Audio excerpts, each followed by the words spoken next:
The alarm screamed through every corridor of Kepler Station like a dying animal.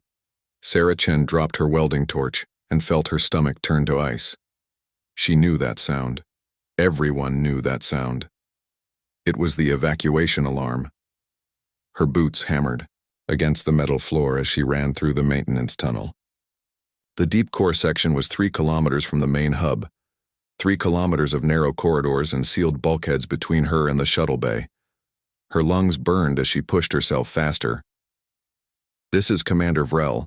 The station's intercom crackled with the alien commander's voice. "All personnel to evacuation shuttles immediately. Vraxian battle fleet detected at sector edge. We have 15 minutes. 15 minutes. Sarah's mind raced as she sprinted through the darkness. The emergency lights cast everything in red. Her hands fumbled with the bulkhead controls, her fingers slipping on the buttons. The heavy door groaned open with agonizing slowness. She squeezed through the gap and kept running. Her radio crackled.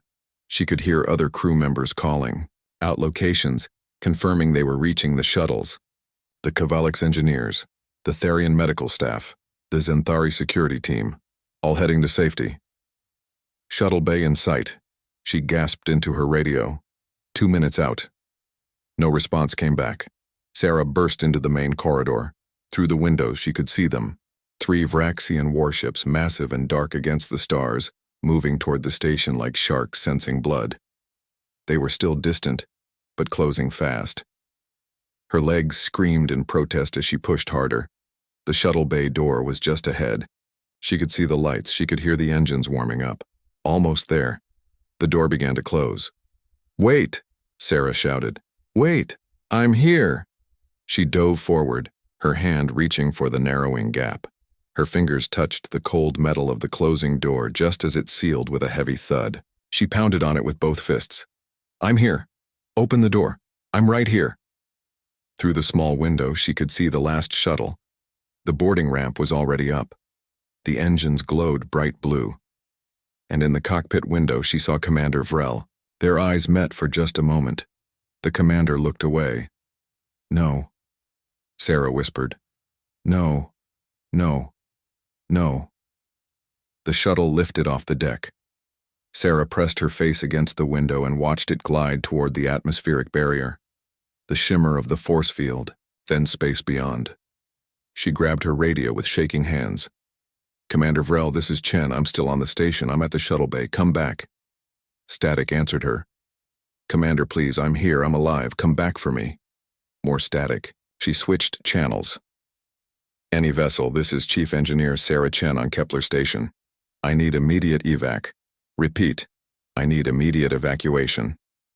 Through the bay window, she watched the 3 shuttles form up with the military escort ships. The small fleet turned and accelerated away from the station, away from the advancing Vraxian warships, away from her. "Please," she said into the radio. "Someone, anyone." The fleet jumped to faster-than-light speed. One moment they were there, small lights in the darkness. The next moment, nothing. Just empty space and the approaching enemy. Sarah stood in the shuttle bay for a long time, staring at the place where the ships had been. Her radio continued to hiss static. No one was listening. No one was coming back. She thought about the commander's face in that last moment. The way Vrel had looked at her and then looked away. It hadn't been panic. It hadn't been regret. It had been calculation. Cold, simple calculation. One human engineer against the time it would take to wait. Against the risk of staying even 30 seconds longer. Acceptable losses, that's what they called it. She'd heard the phrase in briefings. When you had to choose between risking everyone or leaving someone behind, you made the hard choice. You saved the many, but it felt different when you were the one being left. Sarah walked slowly back through the corridors. The red emergency lights still pulsed. The alarm had finally stopped, leaving only silence. Her footsteps echoed in the empty station. How many times had she walked these halls with the crew? Hundreds, thousands. Now there was only her. She reached the command center and pulled up the station systems. Life support showed yellow. Oxygen recyclers at 60% efficiency and dropping. Food stores showed 3 weeks if she was careful, maybe 4 if she stretched it. Power reserves were declining. The station had been scheduled for full maintenance overhaul. That's why the crew had been so small. That's why it had been easy to leave her behind. The long-range scanners showed the Vraxian ships had stopped their advance. They were holding position at the sector edge, watching, waiting. They would move in after the station fell into the gas giant below. Sarah pulled up the orbital decay calculations. The station's position was already degrading. Without constant thruster corrections, it would spiral down into the massive planet's atmosphere. The math was clear. 29 days, 14 hours, and 16 minutes until the station's orbit became unrecoverable. Then a few more hours of screaming descent into crushing pressure and heat. She stared at the countdown timer. Just under 30 days to live. Sarah turned off the display and sat in the commander's chair. The station creaked around her, metal contracting in the cold. Somewhere far away, a pipe dripped. She was alone on a dying platform in space with no ship, no way home, and no one coming to save her. She should have cried. Part of her expected to cry, but instead, she felt something else growing in her chest, something cold and hard. They had left her here to die quietly, to disappear, to become acceptable losses in a report somewhere. She stood up and walked to the window. The gas giant filled the view below, swirling with storms larger than Earth, beautiful and deadly. "All right," Sarah said to the empty station. "If I'm going to die here, I'm going to die busy." She headed toward the maintenance logs. If she only had 30 days, she needed to know everything about this station. Every system, every secret, every possibility. She refused to die quietly. Sarah's first 3 days became a blur of desperate work. She moved through the station like a ghost, cataloging every resource, every system, every possible advantage. Sleep came in brief periods when her body simply shut down from exhaustion. The food situation was worse than the initial scan showed. Much worse. Most of the long-term supplies had been loaded onto the evacuation shuttles. What remained were emergency rations and some forgotten meal packs in crew lockers. 2 weeks of food, maybe 3 if she ate like a bird. The oxygen recyclers were her biggest immediate problem. The biological filters needed replacement cultures that she didn't have. She managed to boost efficiency to 70% by rerouting and cleaning the intake valves, but they were still losing ground. Every breath was literally counting down to 0. On the 4th day, Sarah made her way to the lower levels. She'd been avoiding them. The maps listed them as old storage sections, long decommissioned. But she'd run out of options in the active areas of the station. Down here, maybe she'd find something, anything. The elevator groaned as it descended. These levels hadn't seen traffic in years, maybe decades. When the doors opened, Sarah's flashlight cut through absolute darkness. The power didn't even reach this far down. She walked carefully through corridors thick with dust. Her footprints were the only marks on the floor. Storage rooms lined both sides, their doors sealed. Most were empty or filled with worthless junk. Broken furniture, ancient computer cores, obsolete parts for systems that no longer existed. Then she found the door that didn't match the others. It was larger, heavier, made from some kind of dark metal that her light barely reflected off. And unlike every other door down here, it had power. A small panel glowed faintly beside it. Sarah brushed away decades of grime from a plaque beside the door. The text was in a language she didn't recognize. Old script. Pre-Galactic Council standard. She took a photo and ran it through her tablet's translation program. Primary Research Archive. Authorized personnel only. First Civilization Project 7. First Civilization. Sarah felt her heart beat faster. Everyone in the galaxy knew about them. The mysterious species that had built wonders across the stars millions of years ago, then vanished completely. Their ruins were scattered on 1,000 worlds. Their technology was still beyond complete understanding. And there was a first civilization facility here. On Kepler Station, she pressed her hand against the panel. Nothing happened. She tried her access codes, her engineering override, her emergency credentials. The door remained sealed. Sarah sat down in front of it and thought. The station was dying. She was dying. But someone had put a first civilization lab here and never told anyone. Why build a maintenance station around it? Unless the station wasn't originally for maintenance at all. She pulled up the station's construction records on her tablet. The dates went back 200 years. But the station's foundation elements were far older, thousands of years older. The modern station had been built onto something ancient. They didn't build Kepler Station, Sarah whispered. They found it. She looked at the sealed door with new understanding. This wasn't added to the station. The station was added to this. Sarah stood and examined the panel more carefully. First civilization technology had patterns.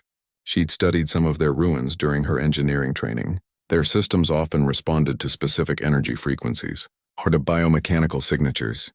She pulled out her personal tablet and connected it to the panel with a jury-rigged cable. If she couldn't use the right codes, maybe she could confuse the lock. Make it think it was receiving maintenance signals. Convince it to fail-safe open. 3 hours later, covered in sweat and frustration, she heard the most beautiful sound in the universe. A soft click, then a deep hum as ancient systems powered up.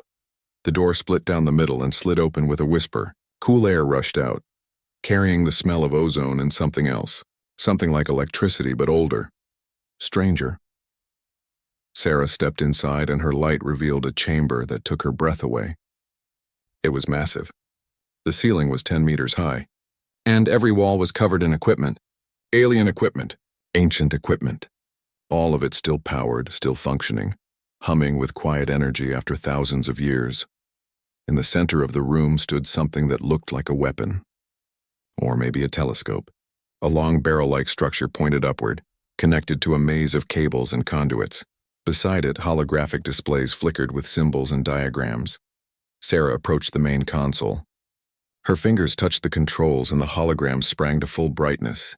The symbols meant nothing to her, but the diagrams were universal. Energy flow, power conversion, targeting calculations. This was a weapon system, a big one. She spent the next 6 hours exploring the chamber, finding adjacent rooms filled with more equipment, massive capacitors that could store incredible amounts of energy, exotic matter containment fields, a quantum core the size of a car still active, still pulling power from somewhere. In a side room, she found data crystals, thousands of them, organized in careful rows. She grabbed one at random and plugged it into her tablet. The translation program struggled, but eventually produced rough text. Directed Energy Weapon Platform. Project 7. Status incomplete. Primary weapon charged and tested at 15% power. Full power testing postponed indefinitely. Facility to be sealed and repurposed. Sarah read it 3 times. Incomplete. Sealed. Repurposed. The first civilization had built a weapon here. They'd tested it at 15% and decided to stop. Then they'd sealed it away and left. Later civilizations found it, didn't understand what it was, and built a maintenance station on top of it. And now she was standing in a weapons research lab with a partially completed superweapon. She pulled up more files. The quantum core was designed to tap energy from powerful electromagnetic sources. The document suggested a star, but the math indicated other possibilities. Like a gas giant's massive magnetic field, the gas giant directly below the station. Sarah walked back to the main chamber and looked up at the weapon. It pointed toward the upper levels, toward space. The barrel extended through the old facility and into the newer station structure above, probably ending somewhere in the maintenance section she'd been working in for the past year. All those strange sealed conduits she'd always wondered about. All those massive power trunks that seemed to go nowhere, they all fed here. To this, her tablet beeped. Life support warning. Oxygen levels dropping. She had maybe 10 days of air left. Sarah looked at the weapon, at the quantum core, at the capacitors and power systems. Then she started to laugh. It came out harsh and slightly crazy, echoing in the ancient chamber. She laughed until tears ran down her face. They didn't leave me to die on a maintenance station, she said to the empty room. They left me to die on a gun. She wiped her eyes and looked at the incomplete weapon system, at the quantum core still pulling power after thousands of years, at the capabilities listed in the files, at the math showing what this thing could do at full power, not just the 15% the first civilization had tested. Sarah pulled up her tablet and began taking detailed notes.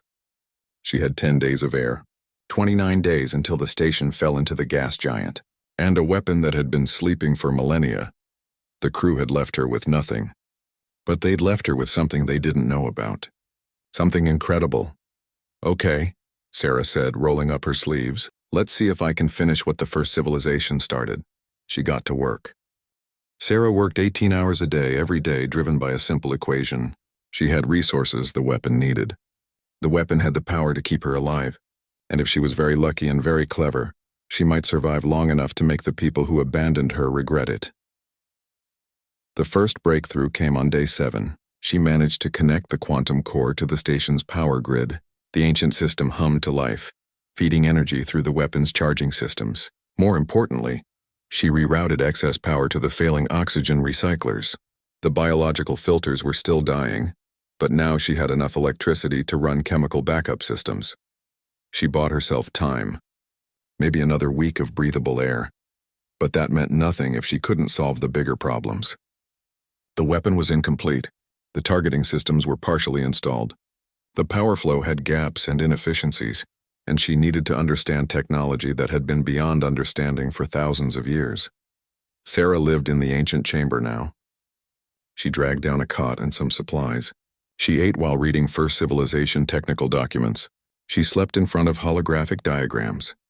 Her dreams were filled with energy equations and exotic matter calculations. On day 10, she began the real work, cannibalizing the station. The crew quarters were first, 30 rooms designed for comfortable living. Sarah ripped out every heatsink, every cooling unit, every thermal regulator. The weapon generated enormous heat when it fired. The first civilization had solved this with advanced materials she didn't have. But she had modern heat management systems, and she had a lot of them. She dragged equipment through the corridors piece by piece, her muscles screaming. Then she welded it all into the weapon's cooling array. It was ugly. It was inefficient. But the math said it would work. Probably. The hydroponics bay was next. She drained the water systems and stripped out every pump, every coolant line, every pressure regulator. She repurposed it all into a liquid cooling system that snaked through the weapon's power conduits. The plants died, but she didn't need food if she was dead from overheating the weapon. On day 14, she had a close call with death. She was welding new connections during a solar flare. The station's magnetic shielding was failing in spots, and she didn't notice the warning until radiation alarms screamed. She dove behind a bulkhead and waited it out, her dosimeter ticking higher. The exposure wasn't immediately fatal, but it wasn't good either. She added it to her growing list of problems. The shuttle bay doors became reflector arrays. They were perfect for it, actually. Large, flat, designed to withstand temperature extremes. She cut them into sections and installed them around the weapon's focusing chamber. Her tablet's simulations said they would amplify the beam coherence by 8%. She had no idea if that mattered, but 8% was better than 0. She talked to herself constantly. Sometimes it was technical problems worked out loud. Sometimes it was just anything to hear a human voice, even her own. "Okay, Sarah, the exotic matter containment needs stabilization. The first civilization used quantum field generators we don't have. But we have plasma field generators for the engines. Different technology, same basic principle. Contain and control. It should work. It has to work." She reprogrammed the station's AI, forcing it to help. It protested that its systems weren't designed for weapons targeting. She overrode every safety protocol and made it learn. She taught it to track objects in space using navigation sensors, to calculate firing solutions using engine trajectory math, to predict movement using shipping traffic patterns. It was like teaching a calculator to paint. But slowly it began to understand. On day 19, Section 7 nearly killed her. She was rerouting a main power conduit when the stress fractured an old section of hull. Explosive decompression, air screaming out into space. Sarah grabbed onto a support beam as debris flew past her head. Her pressure suit sealed automatically, but she had maybe 5 minutes of air in the emergency tank. She couldn't reach the bulkhead controls. They were on the wrong side of the breach. So she did the only thing she could. She grabbed every piece of debris floating past, panels, cables, her own bedding that came flying out of her quarters. She jammed it all into the breach piece by piece until the outflow slowed. Then she sprayed the whole mess with emergency sealant foam. It held. Barely. The section was unusable now, but it held. Sarah sat on the floor afterward, shaking. She'd come within minutes of death, but she was still here, still working, still refusing to die quietly. The days blurred together. Day 23, she finished installing the targeting computer. Day 25, she completed the cooling system. Day 27, she solved the power flow problem by sacrificing the station's main engines. She wouldn't need to maneuver if this worked, and if it didn't work, she wouldn't need engines at all. On day 28, Sarah stood in front of the weapon and initiated the first real charging sequence. The quantum core pulled energy from the gas giant's magnetic field. Power flooded through the modified systems. The heat sinks glowed red. The coolant system roared to life. The entire station vibrated with barely contained energy. The weapon hummed like a living thing. Ancient technology married to desperate human engineering. It shouldn't have worked. The first civilization would probably have been horrified at what she'd done to their careful research. But the capacitors filled. The exotic matter containment held. The targeting system activated, and the weapon powered up for the first time in thousands of years. Sarah watched the holographic display climb. 15%, 20%, 30%. The first civilization had stopped at 15, afraid of what full power might do. Sarah pushed it to 40% and held it there. The station groaned. Somewhere something sparked, but the systems held. She powered it down and let everything cool. Her hands shook as she recorded the test in her log. Day 28. Primary weapon successfully charged to 40% capacity. All systems functioning within acceptable parameters. Cooling systems adequate. Targeting computer operational. I'm calling it parting gift. Sarah looked up at her creation. The weapon that had been sleeping for millennia. The weapon she'd finished with nothing but desperation and human stubbornness. Parting gift, she repeated. Because if I'm going down, I'm giving someone a present they'll never forget. She had 1 day left before the station's orbit became unrecoverable. 1 day before her month of desperate work either meant something or nothing. Sarah walked back to the command center and checked the long-range scanners. The Vraxian ships were still there, holding position at the sector edge, waiting for the station to fall, waiting for the last evidence of their abandonment to burn up in the gas giant's atmosphere. She sat in the commander's chair and smiled. It wasn't a nice smile. It was the smile of someone who'd spent a month turning a death sentence into a weapon.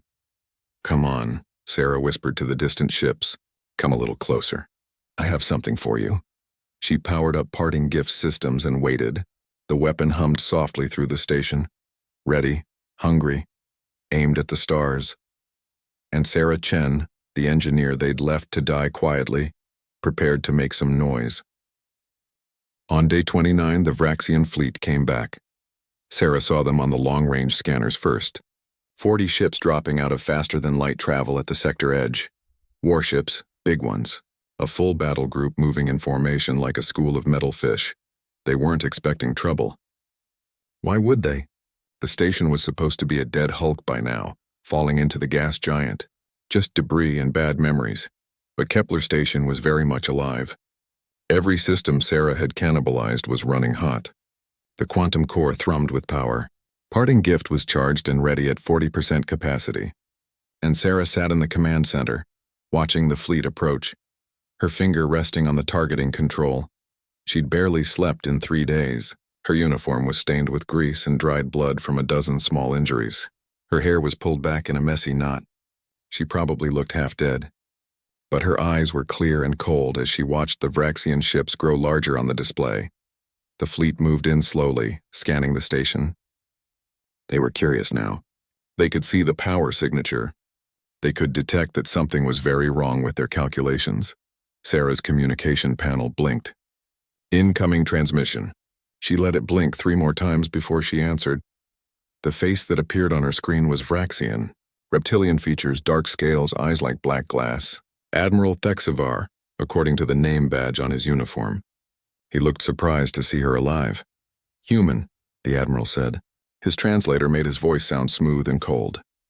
You survived, unexpected. Disappointed? Sarah asked, curious. This station should be uninhabitable. Yet here you are. The Admiral's head tilted, and the station's power output has increased significantly. What have you done? I redecorated. The Admiral made a sound that might have been laughter. Impressive survival instinct. But pointless. Your oxygen must be nearly depleted. Your food gone. You have won nothing but a few extra days of suffering. Sarah leaned back in her chair. Maybe I won something else, meaning. You left me here to die quietly. You and Commander Vrel and everyone else on those evacuation shuttles. Acceptable losses. That's what you called it, right?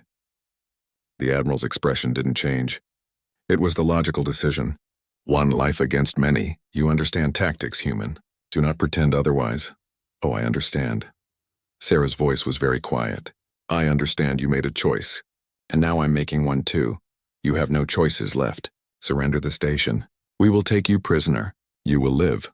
Why are you here, Admiral? With 40 warships? Sarah asked. Seems like a lot of firepower for one dying engineer. The station has strategic value. We are claiming it. The station has no value. It was scheduled for decommission. You know that. Everyone knows that, Sarah smiled. Unless you detected something, like maybe a massive energy signature that shouldn't exist? The Admiral's eyes narrowed. What have you activated? Everything. Sarah brought up the weapons targeting system. 40 red dots appeared on her screen. 40 Vraxian ships all within range. Absolutely everything. You are bluffing. The station has no weapon systems. It does now. Sarah locked targeting on the flagship. The ship Admiral Thexvar was calling from. Parting gift hummed louder, power building in the firing chamber. The sound echoed through the station's hull. The Admiral heard it. His expression changed. What is that sound? That's the sound of me not dying quietly, she fired. Parting gift released a beam of concentrated exotic matter. It crossed the distance between the station and the flagship in an eye blink. The Vraxian shields meant nothing. The beam passed through them like they were air and struck the ship dead center. For a moment, nothing happened. Then the flagship simply stopped existing. 1 second it was there, a massive warship with 1,000 crew members. The next second, nothing, not even debris. Just empty space where the ship had been.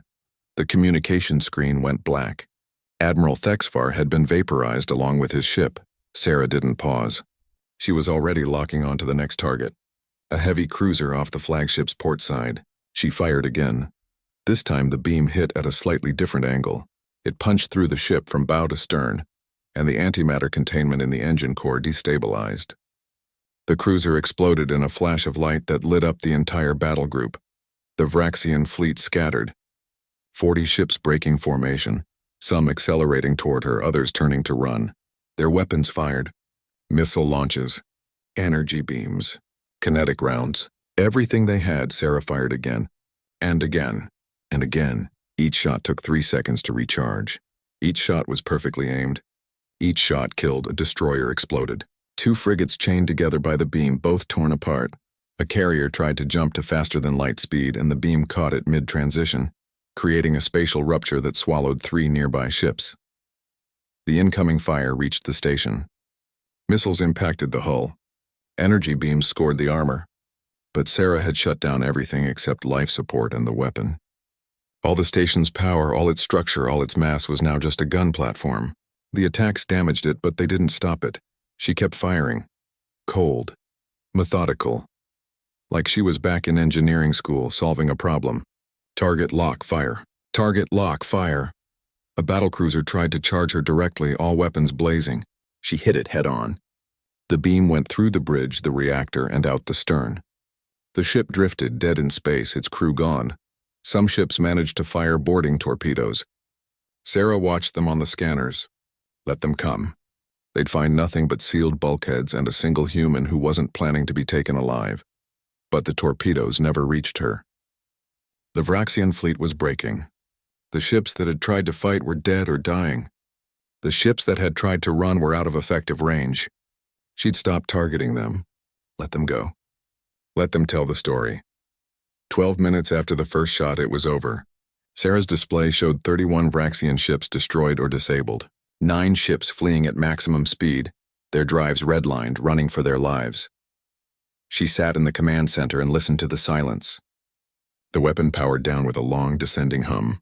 The heat sinks glowed white-hot. The coolant system boiled, but it had worked. All of it had worked. Sarah pulled up the external cameras. The space around the station was full of debris. Wreckage spinning slowly, escape pods drifting. The gas giant below reflected the light of small fires still burning on some of the hulks. She'd done it. 1 human engineer with 30 days and a weapon that shouldn't exist. She'd destroyed a Vraxian battle group. Sarah started laughing. It came out harsh and broken. She laughed until she couldn't breathe, until tears streamed down her face. She laughed at the absurdity of it all, at the sheer impossible audacity of surviving. Then she stopped laughing and her hands started shaking.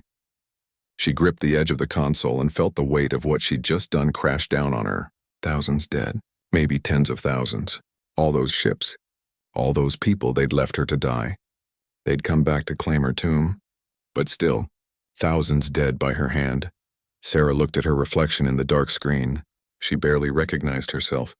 The woman looking back was thin, exhausted, covered in scars and grime, but her eyes were hard. Survivor's eyes. "Consider us even," she whispered to the empty command center. She pulled up the long-range communication system. It still worked. Barely. She set it to broadcast on all frequencies. Human, Vraxian, Galactic Standard, everything. "This is Chief Engineer Sarah Chen on Kepler Station. I'm still here, still alive, and still very armed. To anyone listening, I suggest you remember that." She ended the broadcast and slumped in the chair. The adrenaline was wearing off. Everything hurt. She was so tired she could barely think. But she was alive. Against all odds, against abandonment and desperation and an entire battle group, she was still alive. Sarah closed her eyes and let exhaustion take her. The station drifted silently through space, surrounded by the wreckage of those who'd underestimated one human engineer. And in the command center, Sarah Chen slept the sleep of someone who'd won a war all by herself. The human fleet arrived 3 days later. Sarah woke to the sound of proximity alarms and multiple ships dropping out of faster-than-light travel. For a moment, panic seized her. More Vraxians. But the scanner showed different signatures. Human signatures. She dragged herself to the command center. She'd slept for 16 hours straight, her body finally giving out after the battle. Now she felt like a zombie moving on pure momentum. The communication panel lit up. "Kepler Station, this is Admiral Zhang of the 5th Fleet. We detected unusual energy signatures and multiple distress beacons. Please respond." Sarah looked at herself in the reflection of the screen. She looked terrible. She looked like she'd been through hell. Good. That's exactly what she'd been through. She opened the channel. "Admiral Zhang, this is Chief Engineer Sarah Chen. Welcome to Kepler Station." The Admiral's face appeared on screen. He was older, gray-haired, with the kind of face that had seen too many battles. But right now he looked completely shocked. "Chen, you're alive? The evacuation report said everyone made it off. The evacuation reports were wrong. But how did you—" The Admiral trailed off, his eyes moving to something off-screen, probably scanning reports. "Chief Engineer, our sensors are reading debris from approximately 30 Varaxian warships in this sector. And your station's power signature is unlike anything we've seen. What happened here?" Sarah smiled. It wasn't a nice smile. "I redecorated. The next few hours were chaos. The fleet sent over medical teams, engineers, and about a dozen officers who all wanted to know what had happened." Sarah told the story once, sitting in the command center, while they stared at her like she was speaking a different language. She told them about being left behind, about the oxygen running out, about finding the first civilization weapon, about spending 30 days turning a maintenance station into the galaxy's biggest gun, about the Vraxian fleet. When she finished, Admiral Zhang just sat there for a long moment. Then he stood up and walked to the window overlooking the debris field. "One person," he said quietly. "One engineer, against a Vraxian battle group." "Yes, sir." "That's not possible." "I know, sir." "But you did it anyway." "Yes, sir." The Admiral turned to look at her. "Chief Engineer Chen, do you understand what you've done?" "The political implications alone. The Vraxians are going to demand answers. They're going to want blood, and the Galactic Council—" "The Galactic Council left me here to die," Sarah said flatly. "Commander Vrel and the crew followed their protocols. Acceptable losses. Well, I found the loss unacceptable, so I made it everyone else's problem." Within a week, the story had spread across the galaxy. The human who'd been abandoned, the ancient weapon, the battle group destroyed. Every species had an opinion. The Galactic Council called an emergency session. Sarah watched it on a screen while the human medical team tried to get her to eat actual food and rest. She wasn't officially invited to testify, but they'd transmitted her report to all members. The Vraxian representative spoke first. He was furious. His scales flushed dark with anger as he demanded justice. The human committed an act of war. She destroyed 40 military vessels, thousands of Vraxian lives lost. She must be prosecuted. The human representative stood up. Ambassador Rodriguez, someone Sarah had never met but who apparently now spoke for her. She defended herself. From a fleet that entered human-claimed space, from a species whose allies abandoned her to die. She was left due to emergency protocols. She was left because one human life was considered acceptable losses. Rodriguez's voice was sharp. Well, gentlemen and beings of the council, Sarah Chen found that loss unacceptable, and she had 30 days and an ancient weapon to express her disagreement. The debate went on for hours. Some species sided with the Vraxians, some sided with humanity, some just wanted to know more about the weapon. That was what really scared them, Sarah realized. Not what she'd done, but what she'd done it with. A first civilization weapon that had been sleeping for millennia, a weapon no one knew existed, a weapon that had destroyed a battle group in 12 minutes. They wanted it. Or they wanted it destroyed. Or they wanted to make sure humanity didn't make more of them. The vote came down 3 days later. No prosecution, no punishment. The council ruled it as self-defense during a state of emergency. But there were conditions. The weapon had to be studied by a joint council team. The station had to be inspected, and Sarah Chen had to submit to questioning. Sarah's response was simple. No. Admiral Zhang looked at her like she'd gone insane. Chen, you can't just say no to the Galactic Council. Watch me. The weapon is human property, on a human station built by human hands. Well, my hands specifically. They want to study it. They can file a request through proper channels. They want to inspect it, they can get a warrant. And they want to question me? Sarah smiled. They can read my report. I'm done talking. They'll send a fleet, they can try. But I'm betting they remember what happened to the last fleet that tried. The Admiral was quiet for a moment. Then he started laughing. You're actually serious? You're going to tell the entire Galactic Council to go to hell? Not quite. I'm going to tell them to go through proper human bureaucratic channels, which is basically the same thing but takes longer. Behind the scenes, though, things were moving. The human government made decisions fast.